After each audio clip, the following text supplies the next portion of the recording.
Ei, você apicultor, você já se questionou como que as abelhas operárias fazem para reconhecer as larvas que elas precisarão alimentar?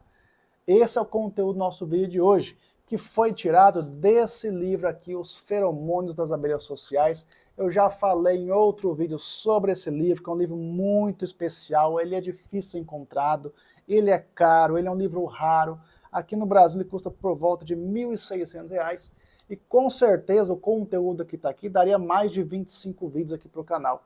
E eu estou aqui trazendo um para vocês que trata esse assunto do reconhecimento larval por parte das abelhas operárias. Então, se você gosta de conteúdo científico de primeira qualidade, se inscreve no canal Apologia se não for inscrito, e se gostar, deixa o like, eu tenho certeza que esse conteúdo vai agregar muito conhecimento para a sua criação de abelhas.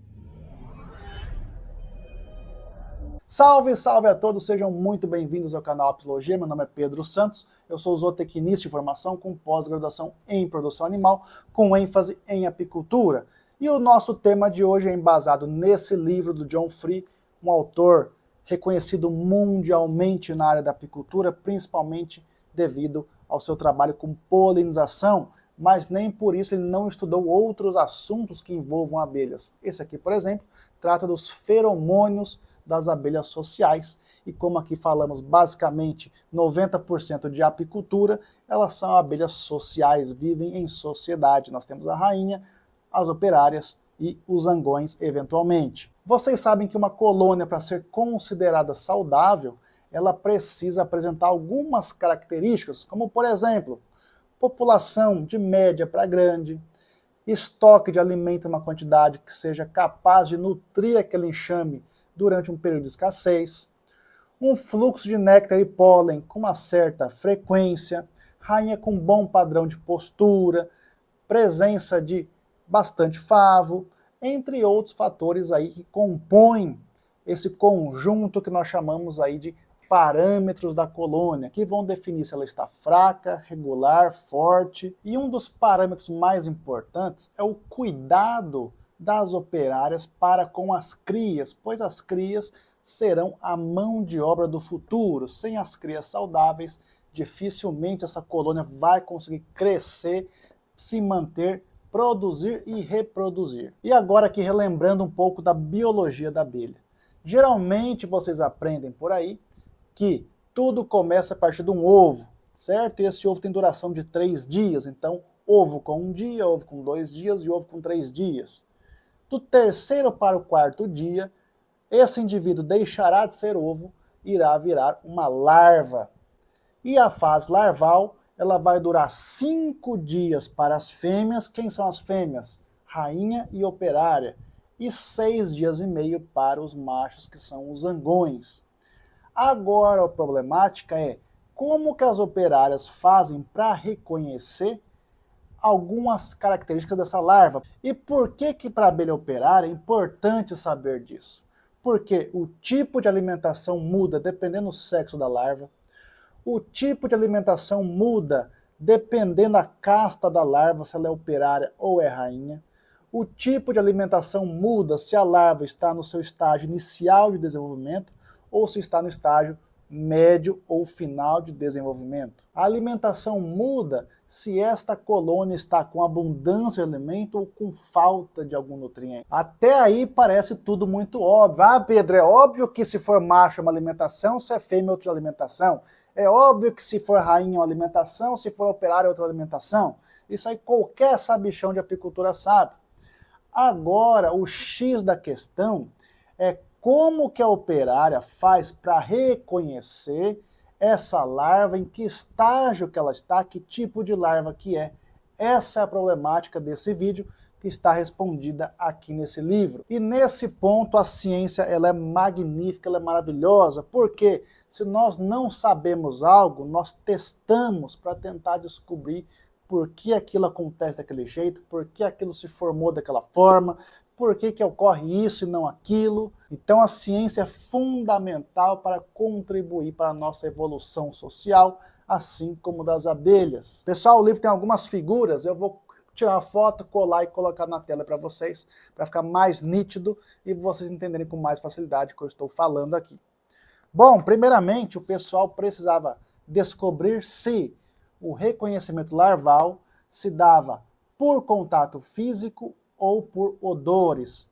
Então, contato físico, a abelha operária vai lá, encosta na larva com as antenas, com as pernas, e tem um reconhecimento do sexo, de que fase que está aquela larva, se ela precisa comer ou não, ou se esse reconhecimento era através de odores, a larva exala algum tipo de feromônio que faz com que a operária consiga reconhecer tudo isso que eu acabei de falar para vocês. Então, em 1983, o pessoal fez alguns testes, pegaram cera de abelha e cobriram algumas larvas com essa cera. Para que isso, Pedro?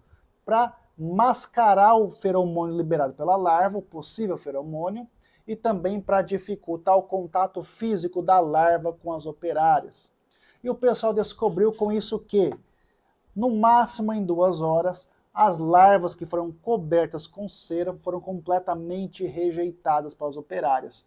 Ou seja, aquele bloqueio de cera impediu que as larvas fossem identificadas pelas operárias. Não cobriram o alvéolo em que estava a larva, eles cobriram a larva com cera. Depois o pessoal testou uma outra possibilidade.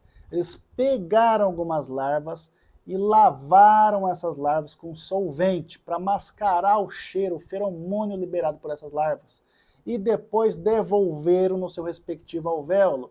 E, para surpresa de todos, essas larvas também foram rejeitadas após 2 horas. Então, quem foi lavado foi completamente ignorado pelas abelhas operárias. Depois, o pessoal fez algo muito legal. Pegou um bloquinho de polietileno pequenininho e colocou extrato de pulpa, extrato de larva nesse bloquinho para tentar enganar as abelhas com o cheiro desses indivíduos de larva e de pulpa nesse bloquinho para ver se ele seria rejeitado ou aceito pelas operárias. E o resultado foi que esse bloquinho teve muito menos rejeição do que larvas lavadas com solvente e do que larvas cobertas com cera de abelha.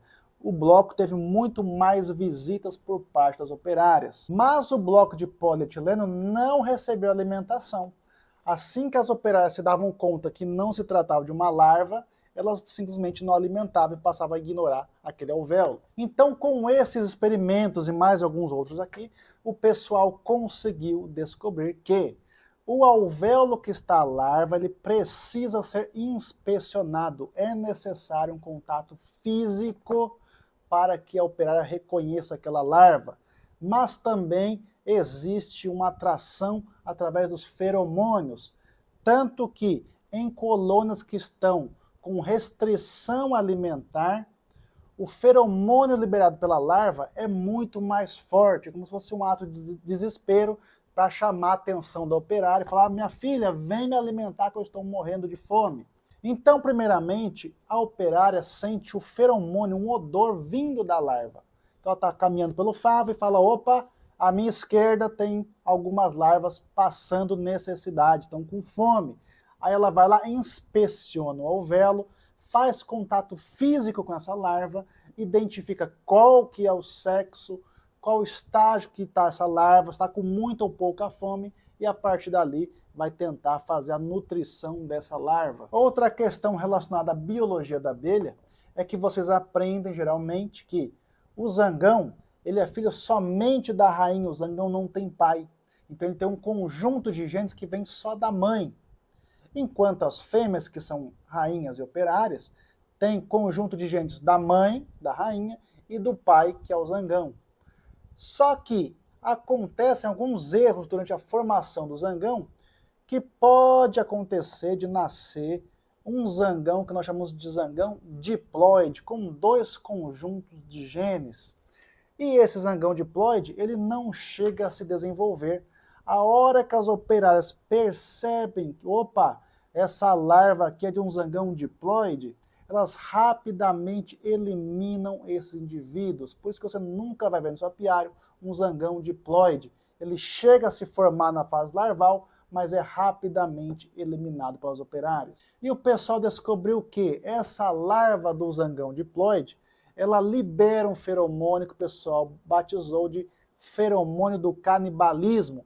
É como se ele avisasse para as operárias, ó, eu nasci com uma mutação aqui, eu nasci errado, vocês têm que dar um jeito. Aí as operárias vão lá e eliminam essas larvas, não vai jogar fora, ela vai canibalizar, vai comer essa larva para adquirir os nutrientes e poder nutrir outras larvas que não têm erro genético. E olha que figura legal essa daqui, ela parece meio confusa, mas não é. Isso aqui foi um outro experimento que o pessoal fez. Eles pegaram crias com diferentes idades, então com 10 dias, 12, 14, 16, 18 e 20 dias. O que eles fizeram?